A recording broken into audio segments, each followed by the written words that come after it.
सबको लगता है कि पश्चिम बंगाल का चुनाव पूरी तरीके से संपन्न हो चुका है, लेकिन दोस्तों इसी बीच ममता बनर्जी को सुप्रीम कोर्ट से बहुत बड़ा झटका मिलता हुआ दिखाई दे रहा है।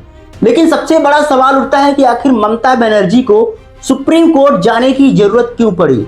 आखिर ऐसा नरेंद्र मोदी ने क्या कर दिया कि सुप्रीम कोर्ट ममता बनर्जी को भागना पड़ गया था। जी हाँ दोस्तों, आइए देखते हैं कि आखिर पूरा मामला क्या था और एक एक करके डिटेल में पूरा समझने की कोशिश करते हैं कि क्या कुछ राजनीति इस समय पश्चिम बंगाल चुनाव को लेकर हो रहा है। दोस्तों जैसा कि आप सभी को पता हो गया होगा कि अभी तक लगभग जो है 3 एग्जिट पोल जो है जारी हो गए हैं और उसमें यह दावा किया जा रहा है कि लगभग जो है बीजेपी की सरकार बन सकती है। जैसा कि जो मैट्रिक्स एग्जिट पोल है उसका कहना है कि भाई साहब लगभग बीजेपी को 294 सीटों में से 146 से 161 सीटें मिल सकती हैं। तो वहीं यह बताया जा रहा है कि टीएमसी को लगभग 125 से 140 सीटें मिल सकती हैं। तो वहीं जो दूसरी पार्टियां हैं उसको लगभग 6 से 10 सीटों के आसपास मिल सकती हैं। दोस्तों जैसा कि आप सभी को पता होगा कि अगर 294 सीटों में से अगर कोई पार्टी 148 सीटें भाई साहब मिल जाती है उसको ना, तो वह पश्चिम बंगाल की कमाल जो है आसानी से संभाल सकती है। इसके अलावा जो पोल डायरी का एग्जिट पोल है उसके द्वारा यह बताया जा रहा है कि बीजेपी को लगभग 142 से 171 सीटें मिल सकती हैं। तो वहीं यह कहा जा रहा है कि टीएमसी को लगभग 99 से 127 सीटें मिल सकती हैं। तो वहीं जो दूसरी पार्टियां हैं उसको लगभग जो है 5 से 9 सीटें मिल सकती हैं। तो वहीं जो एक और एग्जिट पोल है चाणक्य स्ट्रेटेजिक एग्जिट पोल, उसके द्वारा कहा जा रहा है कि लगभग बीजेपी को 150 से 160 सीटें मिल सकती हैं। तो वहीं जो टीएमसी है, टीएमसी को लगभग 130 से 140 सीटें मिल सकती हैं। तो वहीं जो अन्य पार्टियां हैं उसको लगभग 0 से 5 सीटों के आसपास मिल सकती हैं। लेकिन दोस्तों सबसे बड़ा सवाल उठ जाता है जब कि आखिर भाई साहब जिस प्रकार से पश्चिम बंगाल का चुनाव संपन्न हो चुका है, तो इसी बीच जो है ममता बनर्जी को आखिर सुप्रीम कोर्ट क्यों भागना पड़ गया था। नरेंद्र मोदी ने ऐसी क्या चाल चल दी थी कि भाई साहब उनको सुप्रीम कोर्ट का दरवाजा जो है खटखटाना पड़ गया था। दोस्तों जैसा कि आप सभी को पता होगा कि लगातार जो है पश्चिम बंगाल का चुनाव जब हो रहा था तो बीजेपी के द्वारा लगातार टीएमसी पर बार बार आरोप लगाया जा रहा था कि वहां पर धांधली करवाई जा रही है, हिंसा और मारपीट जो है टीएमसी के द्वारा करवाया जा रहा है। और इसकी वजह से लगभग 77 शिकायतें जो है दर्ज कराई गई थी वहां चुनाव आयोग के पास कि भाई साहब यहाँ पर जो पोलिंग बूथ है वहां पर जो बीजेपी वाला कमल का बटन है उस पर जो है टीएमसी ने जो वहां पर टेप चिपकवा दिया है उसके बटन पर, जिससे वहां की जनता जो स्थानीय लोग हैं कमल का बटन नहीं पहचान पा रहे हैं और बीजेपी को वोट नहीं कर पा रहे हैं। हालांकि यह सभी बातें कितना सच था कितना फसाना था उसका जो है खुलासा अब पूरी तरीके से हो चुका है। और चुनाव आयोग ने भाई साहब उसको जो है जब इसकी पुष्टि की, जब इसकी जांच और पड़ताल किया गया तो लगभग 77 में से जो 15 बूथों पर शिकायतें की गई थी उसको जो है सच पाया गया था जांच में। और इसकी वजह से भाई साहब अब जो है पश्चिम बंगाल में दोबारा चुनाव हुआ था।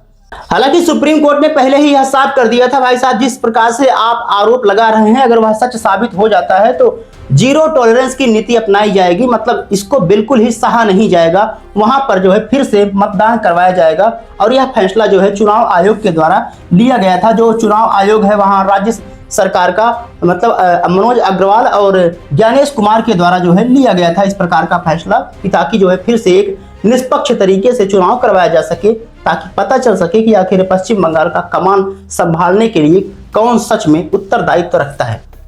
दोस्तों यहां तक तो सब कुछ ठीक चल रहा था, लेकिन उससे पहले समझना जरूरी हो जाता है कि आखिर विवाद की जड़ कब शुरू हो जाती है और सुप्रीम कोर्ट भागना पड़ जाता है ममता बनर्जी को।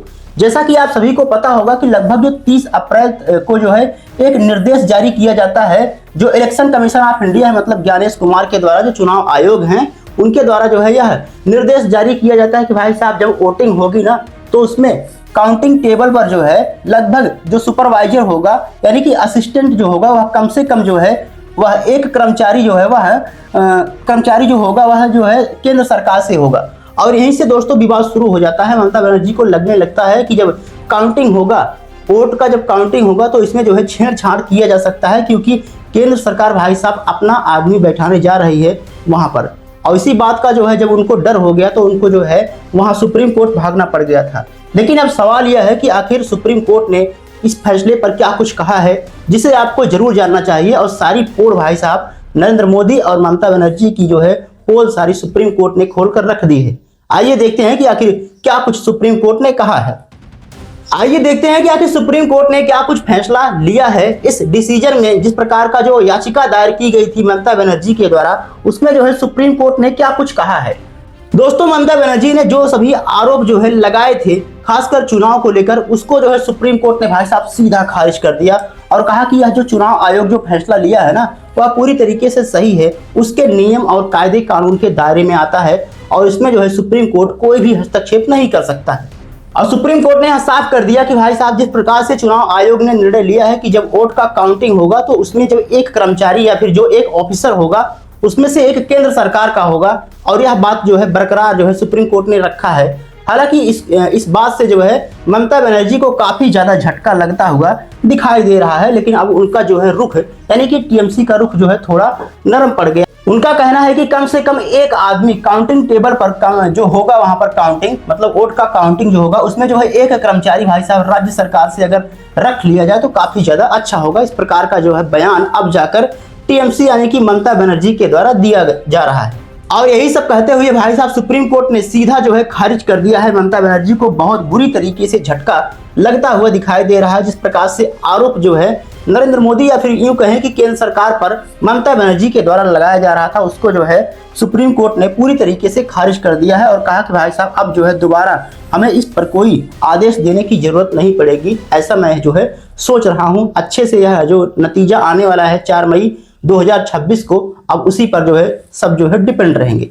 बाकी दोस्तों, आपको क्या लगता है कि जिस प्रकार से ममता बनर्जी ने सुप्रीम कोर्ट में याचिका दायर की थी केंद्र सरकार के खिलाफ काउंटिंग को लेकर, वोट काउंटिंग को लेकर, क्या वह सही था?